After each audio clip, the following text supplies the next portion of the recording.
U šerpu stavimo pola litra crnog vina i dodamo 150 grama šećera. To mešamo da se istopi.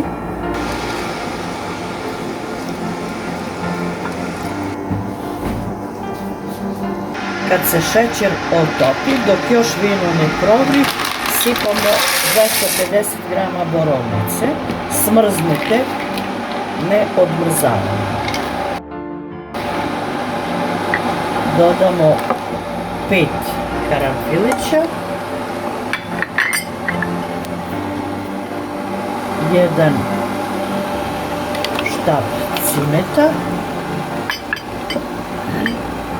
koru od jedne naranče.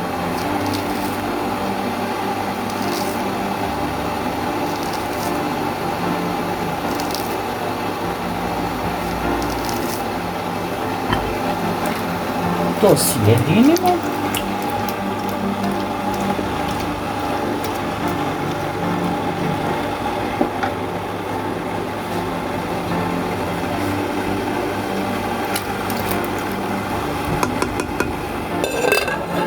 Poklopimo i ostavimo 24 sata da odstoji.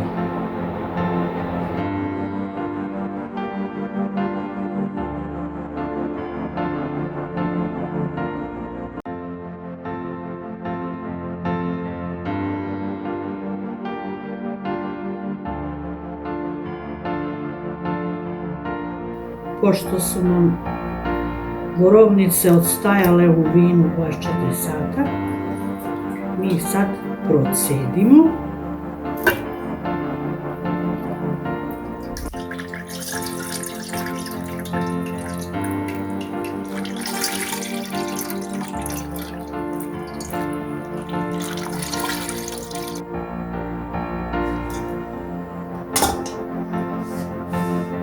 I sad u proceđeni likir sipamo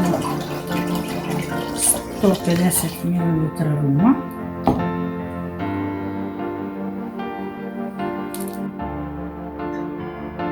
Naš likir je gotov i sad može da se proba.